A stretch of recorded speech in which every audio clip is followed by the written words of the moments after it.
కంటే మనం ఏమి ఎరుగుతున్నామండి? సుఖానుభవాన్ని కలిగిన వారుగా ఉంటున్నాం. అందుకనే దేవుడు చెప్తున్నాడు, ఇదిగో ఈ ప్యాసేజ్లో లేకపోతే ఈ 4వ వచనం వరకు మనం ధ్యానం చేస్తున్నట్లయితే, మీరు ఆశించుచున్నారు కానీ మీకు దొరకట్లేదు. యాకోబు పత్రిక 4:2 వచనం, మరహ చేస్తున్నారు, మత్సరపడుతున్నారు కానీ సంపాదించుకోలేరు, పోట్లాడుతున్నారు, యుద్ధము చేయుదురు కానీ దేవుని అడగనందున మీకేమీ ఎందుకు దొరకట్లేదండి? దేవుణ్ణి అడగట్లేదు. మనం పక్కోడికి బాగుపడుతున్నాడని మత్సరపడుతున్నాం కానీ, ప్రభువా నన్ను బ్లెస్ చేయి, నీ నీడ్స్ కొరకు దేవుని మీటవు, నీ అవసరాల కొరకు దేవుణ్ణి అడుగు. నీ అవసరాలు ఏంటో దేవుని దగ్గరికి వెళ్ళడం మానేసి పక్కోడిని చూసి మత్సరపడతావేంటి? అరే అది పచ్చగా ఉంది, అరే అది మంచిగా ఉంది అని మత్సరపడుతున్నారు మీరు. అందుకనే మీకేమీ దొరకట్లేదు, మీరు అడగక దొరకట్లేదు. ఒకటేమో మీ అవసరాలు ఏంటో మీకు దేవుడు ఏమి ఇవ్వాలో దేవుడికి తెలుసు. మళ్ళీ నొక్కి చెప్తున్నాడు యాకోబు, మీ అవసరాల కొరకు అడగండి కానీ పోరాటాలు పడకండి, అక్రమంగా సంపాదించడానికి ప్రయత్నం చేయకండి. ధనాపేక్ష సమస్త కీడులకు మూలమని 1 తిమోతికి రాసిన పత్రిక 6వ అధ్యాయం 6వ వచనం చదువుకోండి. 6వ అధ్యాయం 9వ వచనం చదువుకోండి. ప్రియులారా, నేను ఏం చెప్తున్నానంటే, మీరు ఏమడిగినా మీకు దొరకట్లేదు. కారణం ఏంటంటే భోగేచ్ఛల నిమిత్తం అడుగుతున్నారు. 3వ వచనం చదువుతున్నాను చూడు, మీరు అడిగినను మీ భోగముల నిమిత్తం వినియోగించుటకే దురుద్దేశంతో అడుగుదురు కనుక మీకేమీ దొరకట్లేదు. కొంతమంది అడగక దొరకట్లేదు, కొంతమందికి ఏమో అడిగినా దొరకట్లేదు. ఎందుకని? దురుద్దేశం ఉంది వెనకాల. కోరిక అడుగుతున్నారు కానీ వెనకాల దురుద్దేశం ఉంది, భోగాలు ఉపయోగించుకోవడానికి. అవసరానికి అడగట్లేదు, భోగాల కొరకు అడుగుతున్నారట. తినడానికి ఆహారం అడిగితే పర్లేదు, భోగాల కొరకు అడిగితే తప్పు. విలాసవంతమైన జీవితాలు దురుద్దేశంతో అడుగుతున్నారు, సుఖానుభవం కలిగి ప్రార్థన మర్చిపోవడానికి. ప్రభువా నాకు ఒక బిల్డింగ్ ఇచ్చావు, ఇట్స్ ఎనఫ్. ఇంకొక డబుల్ ఫ్లోర్ బిల్డింగ్ ఈ ప్రభా, దట్ ఈస్ భోగం. చిన్న కారు ఉంది వెళ్ళడానికి, వెరీ గుడ్, మారుతియో లేకపోతే ఏదో హోండా ఏదో ఉంది. ప్రభువా నాకు WME కారు కావాలి, అది భోగం. భోగానికి నీ అవసరానికి చెప్తాను, ఒక చిన్న కారు అవసరం కాదంటలేదు, ఇప్పుడు నీడ్. కానీ WME కారు కావాలంటాం భోగం. బైక్ అవసరం, వెళ్ళడానికి బైక్ అవసరం, 2 లక్షల రూపాయలు బైక్ కొనటం భోగం. బైక్ అవసరం కాదంటలేదు, కానీ స్పోర్ట్స్ బైక్ కొనటం భోగం. అది నీకు అవసరం కాదు. ఇల్లు అవసరం, ఉండడానికి నీడ అవసరం, ఇట్స్ ఎనఫ్. కానీ విలాసవంతంగా ఎక్కడా లేనంతవంతగా స్విచ్ నొక్కితే ఒక్కొక్క ఇల్లు ఉంటుంది మీకు తెలుసా? మంచం మీద పడుకుని స్విచ్ నొక్కితే డైరెక్ట్ స్విమ్మింగ్ పూల్లోకి వెళ్ళిపోద్దంట బెడ్, ఇల్లు అక్కడ పడద్దంట. పరుపు అవసరం, నెమలి రేఖల మీద పడుకోవాలని కోరుకోవడం భోగం. ఇక్కడ స్విచ్ నొక్కితే నిద్ర లేవలేం కదా, బద్ధకంగా ఉంటుంది, 4-5 అయిపోతుంది. అందుకనే అక్కడ స్విచ్ నొక్కగానే వెళ్ళి స్విమ్మింగ్ పూల్లో పడతా ఉంటాం, అందులో కాసేపు ఆడుకుని లేవటం. ఎంత దారుణం అండి, ఎంత దారుణం. మీరు అడుగుతున్నారు కానీ అమ్మ దేవుడు ఏం చెప్తున్నాడు, మీకు చాలా ఇవ్వట్లేదు. కారణం ఏంటి? ఒక 50,000 జీతం రావాలనుకోవటం అవసరం. నాకు 1,00,000 వస్తే ఆడి మీద ఇంకొక మిట్టి ఎక్కడ చేసేస్తాను నాకు కానీ. ఏమండి అదేమంటారు దాన్ని? భోగం. ఒక మంచి భర్త మీ అమ్మాయికి దొరకాలనుకోవడం మంచిదే, కానీ ఈ ఊళ్ళో వాళ్ళకంటే మా అల్లుడే బాగోడాలనుకోవడం భోగం. మీ అబ్బాయి బాగుపడాలనుకోవడం మంచిదే, కానీ మీ అబ్బాయే బాగుండాలనుకోవడం భోగం. భోగేచ్ఛల నిమిత్తం అడుగుతున్నారు దురుద్దేశములతో. 3వ వచనం, మీరు అడిగిన మీ భోగముల నిమిత్తం వినియోగించుటకే దురుద్దేశములతో అడుగుతున్నారు కనుక మీకేమీ దొరకట్లేదు. 4వ వచనం చెప్పి నేను ముగిస్తానండి. 4వ వచనంలో 2 విషయాలు అక్కడ అర్థమవుతాయి. చూడండి, 4వ వచనం అందరూ తెరిచి చదవండి. యాకోబు పత్రిక 4:4 చదివి ముగిస్తాను. వ్యభిచారునులారా, ఈ లోక స్నేహము దేవునితో వైరమని మీరు ఎరగరా? కాబట్టి ఎవడి లోకముతో స్నేహము చేయగోరునో వాడు దేవునికి శత్రువగును. ఇక్కడ లవ్ వరల్డ్, లోకాన్ని ప్రేమించడమా, దేవుణ్ణి ప్రేమించడం? లవ్ గాడ్, దేవుని ప్రేమించడమా? Or love God or love world? దేన్ని ప్రేమిస్తున్నా నువ్వు? 2 ప్రేమిస్తానంటే కుదరదు. బల్ల దగ్గరికి వస్తున్న సహోదరులారా, ఉంటే నీ హృదయంలో ఎవరుండాలి? దేవుడు ఉండాలి, లేకపోతే లోకం ఉండాలి. ఎందుకని? చదవండి అక్కడ. ఈ లోక స్నేహము దేవునితో వైరమని మీరు ఎరుగరా. లోకాన్ని స్నేహించేవాడు దేవునితో పోరాడుతున్నాడు. ఎవరితో పోరాటం? 3 పోరాటాలు. 1, మన శరీరం మనతోటే పోరాడుతుందమ్మా. గుర్తుపెట్టుకోండి, మన శరీరం మనతో పోరాడుతుంది. 2, మనకి దేవునికి పోరాటం. 3, మనకి మన పక్కోళ్ళతో పోరాటం. అర్థమైందా? మొదట నీలో నీకు పోరాటం. ఆత్మ ఏం చెప్తుందంటే, చర్చిలోకి వెళ్ళు, ప్రభు బల తీసుకో, ప్రభు బల తీసుకో అంటది. శరీరం ఏమంటుందంటే, అవసరం లేదు, కూర్చో, అవసరం లేదు. ఆత్మ ఏం చెప్తుందంటే, ప్రార్థన చేయి, ప్రార్థన చేయి అంటది. శరీరం అంటది, అవసరం లేదు, చేసేవాళ్ళు చాలామంది అలా, నీకు అంత పెద్ద బడా ఎందుకు, నీకు కూర్చో. ఆత్మ ఏం చెప్తుందంటే, పాట పాడు, పాట పాడు, ఎవరు పాడలేదంటే పాడు అంటది ఆత్మ. శరీరం అంటది, పాడేవాళ్ళు చాలామంది, నీకు అంత రాగం రాదులే అంటది. ఎవరెవరికి పోరాటం ఇప్పుడు? ఎందుకు ఈ పోరాటం వస్తున్నాయంటే, లోకాన్ని ప్రేమించటం వల్ల. అర్థమైంది కదండి? ఇప్పుడు ఈ లోకాన్ని నేను అడుగుతున్నాను, ముగింపులోకి వస్తున్నాను. 1, 2, 3 వచనాలకు అర్థం ఏంటంటే, లోకాన్ని ప్రేమించినోడు భోగాలు కోరుకుంటాడు, లోకాన్ని ప్రేమించిన వాడు శరీర కోరికలు నెరవేరుస్తాడు, లోకాన్ని ప్రేమించిన వాడు దేవునికి విరోధంగా బ్రతుకుతాడు. దేవుని ప్రేమించేవాడు అలాగ ఉండడే. దేవుని ప్రేమించేవాడు దేవుని సంతోషపెడతాడు, దేవుని ప్రేమించేవాడు దేవునికి లోబడతాడు. అందుకే 7వ వచనంలో రాశాడు, కాబట్టి దేవునికి లోబడి ఉండండి. నువ్వు దేవుని ప్రేమిస్తున్నావా, లోకాన్ని ప్రేమిస్తున్నావా? Are you love God or love world? లోకాన్ని ప్రేమించేవాడుగా ఉంటున్నావేమో. చాలామంది లోకాన్ని ప్రేమిస్తున్నారు. ఎవడు ఇద్దరిని ప్రేమించలేడు. పరిశుద్ధ గ్రంథంలో మీకు ఒక విషయాన్ని మీకు చూపిస్తాను, చూడండి. ఆమోసు గ్రంథం 3వ అధ్యాయం 3వ వచనం ఏముందండి? ఆమోసు గ్రంథం 3వ అధ్యాయం 3వ వచనం, సమ్మతింపకుండా ఇద్దరు కూడి నడుస్తారా? నేను అది అడగలేదే. సమ్మతింపకుండా ఇద్దరు కూడి నడుస్తారా అన్నాను. దానికి సమాధానం చెప్పకుండా సింహం దగ్గరికి వెళ్ళావు ఎందుకు? సమ్మతించకుండా ఇద్దరు కలిసి నడుస్తారా? ఏమా, దేవుడు మీరు కలిసి నడవాలంటే మీలో ఏముండకూడదు. అర్థమైంది మీకు? అర్థం లేదా? మళ్ళీ చెప్తాను. దేవునికి లోకానికి పడతదా పడదా? ఈ లోక స్నేహము అమ్మా, are you friend of God are you friend of world? అంటే లోకానికి స్నేహితుడువా దేవుని స్నేహితుడువా? ఈ లోకాన్ని స్నేహించేవాడు ఎవరిని స్నేహం చేయలేడు. ఈ లోకం స్నేహించేవాడు దేవునితో. ఎవడైనా ఈ లోకాన్ని స్నేహించితే వాడు దేవుని స్నేహితుడు కాలేడు. Are you friend of God? దేవుని స్నేహితుడు అయి ఉంటే ఇద్దరు సమ్మతించకుండా. అమ్మ, ఇంకొక మాట మీకు అర్థం అవ్వాలి. మత్తయి సువార్త 6వ అధ్యాయం 24వ వచనం చదవండి. మత్తయి సువార్త 6వ అధ్యాయం 24వ వచనం, ఎవడునూ ఇద్దరు యజమానులకు దాసుడుగా ఉండలేడు. లోకానికి దేవుడికి మీరు దాసులుగా ఉండలేరు. ఒకళ్ళనే ప్రేమించగలరు, ఇద్దరితో ఫ్రెండ్షిప్ చేయలేము. నేనేమన్నానంటే, మీ హృదయంలో ఉంటే దేవుడు ఉండాలి, లేకపోతే ఎవరు ఉండాలి? లోకం ఉండాలి. లోకం ఉంటే దేవుడు ఉండడు, దేవుడు ఉంటే లోకం ఉండడు. ఇప్పుడు లోకం మీలో ఉంటే మీరు ఎవరికి శత్రువు? మీ ఎనిమి ఎవరు? మీలో లోకం ఉంటే మీరు ఎవరికి శత్రువులు? అంతే, ఫినిష్ అయిపోయింది. వాళ్ళ దగ్గరికి ఇంక రావక్కర్లేదు. దేవునికి శత్రువు నువ్వు. లోకం ఎప్పుడైతే నీలోకి వచ్చి కూర్చుందో, లోకాశలు ఎప్పుడైతే కూర్చున్నాయో, భోగాశలు ఎప్పుడైతే కూర్చున్నాయో, శరీర క్రియలు ఎప్పుడైతే కూర్చున్నాయో, నీ మనసులో వచ్చేసినాయో, నీ మైండ్ పొల్యూట్ అయిపోయిందో, లేకపోతే కలుషితం అయిపోయిందో, దేవుడు నీ హృదయంలో లేడు. నీ హృదయంలో ఈ పీఠం మీద దేవుడు ఉన్నాడా, లేకపోతే లోకం ఉందా? ఒకవేళ ఇక్కడ లోకం ఉంటే దేవుడు శిలువ మీద ఉంటాడు.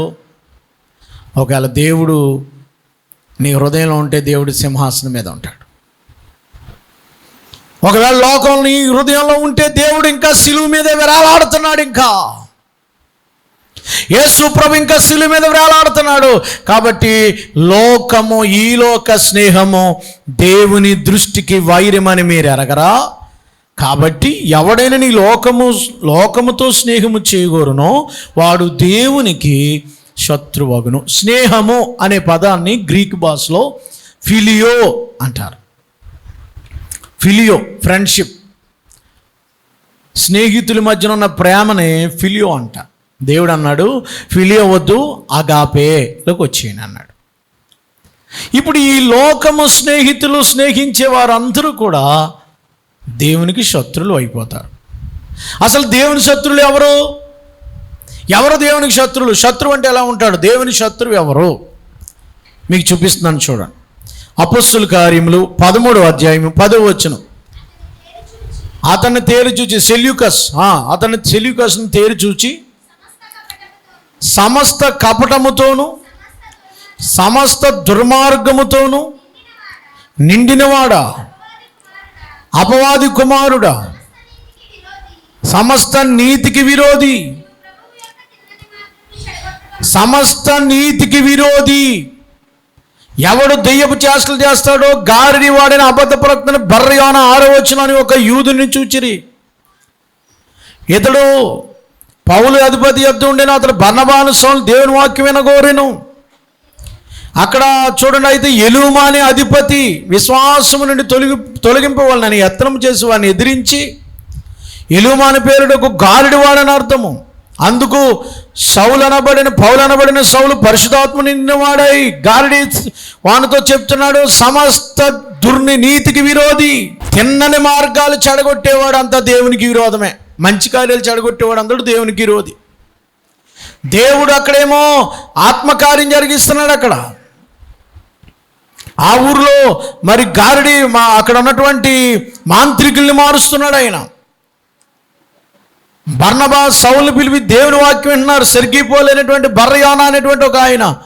కానీ ఇక్కడ ఎలూమ అనేటువంటి గారిడి వాడు దేవునికి విరోధం. దేవుని కార్యం ఒక మాటలో మీకు చెప్పాలంటే మొదట ఏం రాసుకుంటారంటే, దేవుని కార్యాలు ఎవరైతే చెడగొడతారో వారు దేవుని విరోధం. రెండవది దేవుని విరోధి ఎవరంటే, రోమీయులకు రాసిన పత్రిక 5వ అధ్యాయం 10వ వచనం. రోమీయులకు రాసిన పత్రిక 5వ అధ్యాయం 10వ వచనం చదవండి. ఏలయనగా మనమే శత్రులమై ఉండగా. ఎవరు శత్రులు అంటే నీవు నేను శత్రువులమే. ఎవరు హృదయంలో పాపం ఉంటుందో, ఎవరు దేవునికి విరుద్ధంగా పాపం చేస్తున్నారో వారు శత్రువు. సిన్, పాపం శత్రువు దేవునికి. మనము శత్రులమై ఉండగా. రోమీయులకు రాసిన పత్రిక 8వ అధ్యాయం 6వ వచనం 7వ వచనం. ఏలయనగా శరీరానుసారమైన మనస్సు. ఏంటి విరోధులు? ఎవరు విరోధులు? నెంబర్ 1 దేవుని కార్యాలు చెడగొట్టేవాడు, నీతికి విరోధంగా తిరిగేవాడు. నెంబర్ 2 ఎవరైతే పాపం చేస్తున్నారో వాడు దేవుని శత్రువు. నెంబర్ 3 ఎవడు శత్రువమ్మా?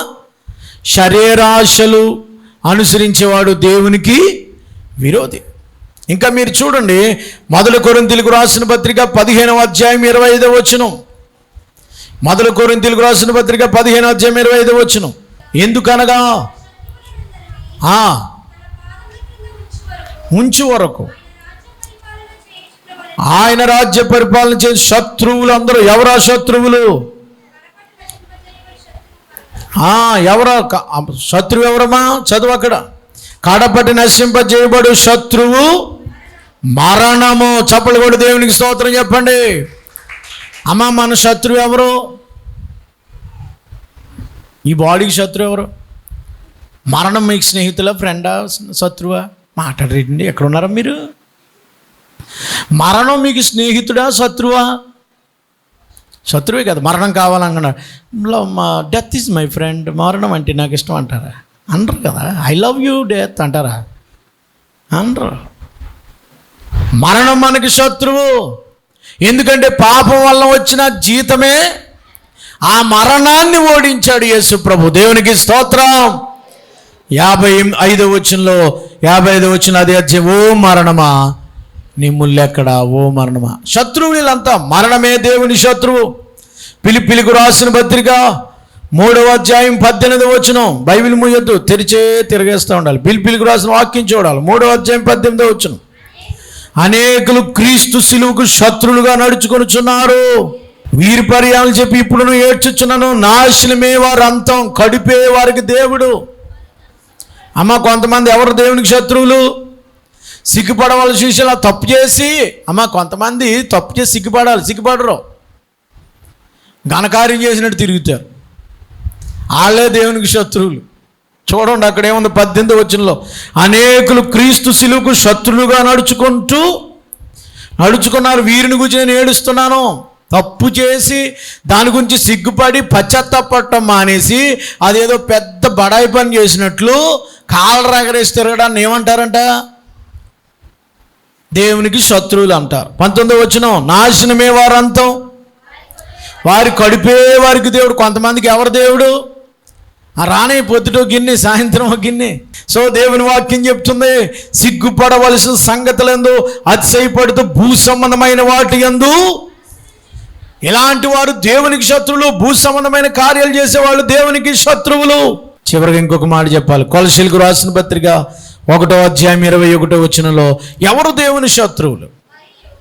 మరియు గతకాలమందు దేవునికి దూరస్తులను దుష్క్రియల వల్ల మనస్సులో విరోధ భావగాలను మిమ్మలను కూడా గతకాలములో దేవునికి దూరస్తులుగా ఉన్నామంట. మన మనస్సు దేవునికి విరోధమైన మనస్సు. అమ్మా, ఒక విషయం నన్ను అడగండి, మీ మనస్సు దేవునికి ఫ్రెండా దూరమా?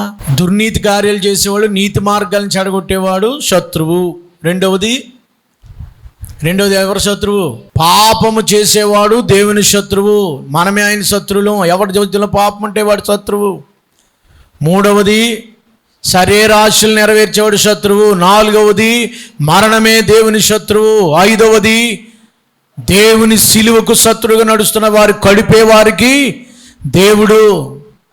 ఆరవది మన మనస్సు విరోధ భావం కలిగి ఉన్నది. ఎవరి మనసు దేవునికి ఇష్టం లేదో దేవునికి శత్రువులు. అమ్మా, మీరు దేవునికి ఇలాంటి మనసు కలిగి ఉంటే మీరు దేవునికి శత్రువు. ఈ లోకాన్ని ఎవరైతే స్నేహిస్తున్నారో, అందుకనే 1 యోహాను పత్రిక 2వ అధ్యాయం 15వ వచనంలో, 1 యోహాను పత్రిక 2వ అధ్యాయం 15వ వచనంలో ఏముందండి? లోకమునైనను లోకములో ఉన్న వాటినైనను ప్రేమింపకండి. చదవండి. ఎవడైనను లోకాన్ని ప్రేమించినట్లయితే దేవుడు మీలో లేడు. దేవుని ప్రేమ అగాపే ఉండదు, మీది ఫిలియో, లోక సంబంధమైన ఫ్రెండ్షిప్పే. సో నేను మిమ్మల్ని అడిగేది ఏంటంటే, ఈ లోకాన్ని ఎవరైతే స్నేహం చేస్తారో, లోకస్తులతో ఎవరైతే గడుపుతారో, లోక స్నేహాన్ని కోరుకుంటారో, దేవునికి విరుద్ధమైన మనసు కలిగి ఉంటారో, శరీర క్రియలు నెరవేర్చుకుంటారో, భోగేచ్ఛలు నెరవేర్చుకుంటారో, వారందరూ దేవునికి శత్రువులు.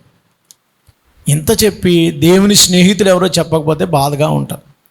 ఎవరు దేవుని స్నేహితులు? 2వ అధ్యాయంలోనే జేమ్స్ రాశాడు. యాకోబు పత్రిక 2వ అధ్యాయము 24వ వచనంలో ఎవరు దేవుని స్నేహితులు రాశాడు.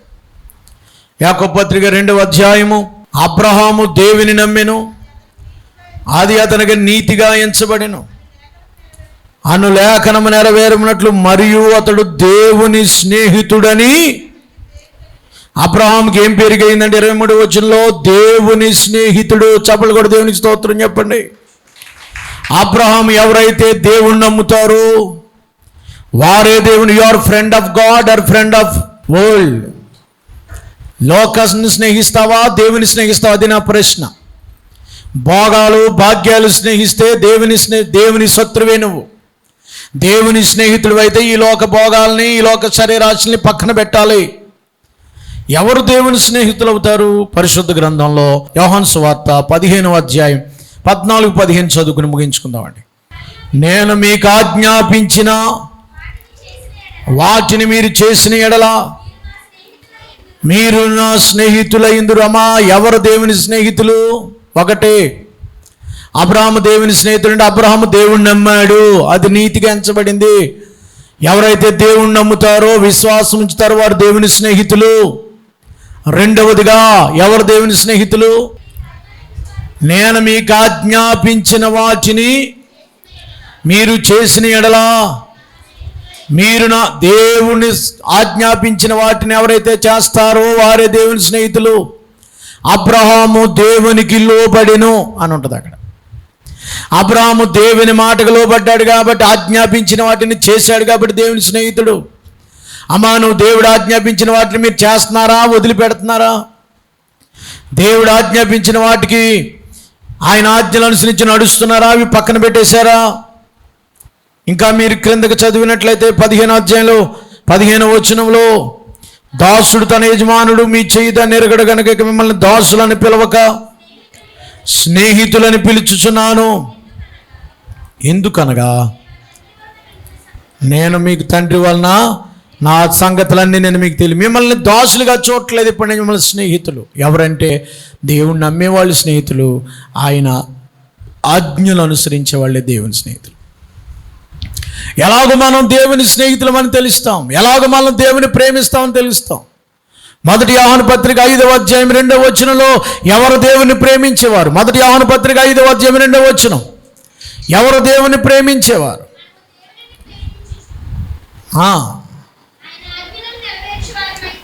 ఆయన ఆజ్ఞలు నెరవేర్చేవారు అయితిమా. మనము దేవుని ప్రేమిస్తున్నాం ఎలా తెలుస్తుంది? ఆయన ఆజ్ఞలు గైకుంటేనే. ఆయన ఆజ్ఞలు భారమైనవి, ఆయన ఆజ్ఞలు భారమైనవి కావు. దేవుని మూలంగా పుట్టిన వారందరూ లోకాన్ని జయిస్తారు. ప్రియులారా, లోకాన్ని ప్రేమించేవారు దేవుని ప్రేమించలేరు. నేను ముగిస్తున్నాను. లోకాశలు పక్కన పెట్టండి. లోకాన్ని ప్రేమించిన వాళ్ళందరూ ఏమైపోయారు తెలుసా?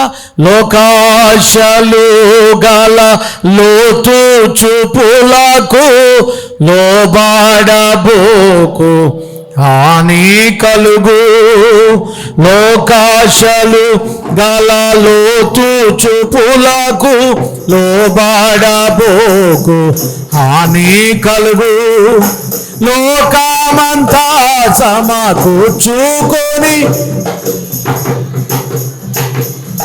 ఫలితం బేమే.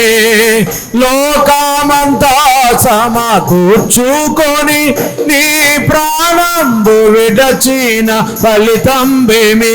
సిల్వావే శీఘ్రమే చూడు మేకా బాలియాయే నీ కొరకే చూడు. ఆలోచింపక ఆలాసింపక అటు ఇటు చూచి వెనుకాడరా. హల్లెలూయా. లోతు లోకాన్ని ప్రేమించాడు, నాశనం అయిపోయింది. లోతు భార్య లోకాన్ని ప్రేమించింది, ఉప్పు స్తంభం అయిపోయింది. అమ్నోను లోకాన్ని ప్రేమించాడు, నాశనం అయిపోయాడు. అబ్షాలోము లోకాన్ని ప్రేమించాడు, నాశనం అయిపోయాడు. అహీతోపెలు లోకాన్ని ప్రేమించాడు, నాశనం అయిపోయాడు. దావీదు దురాశలు చూసి కుటుంబంలో యుద్ధాలు తెచ్చుకున్నాడు.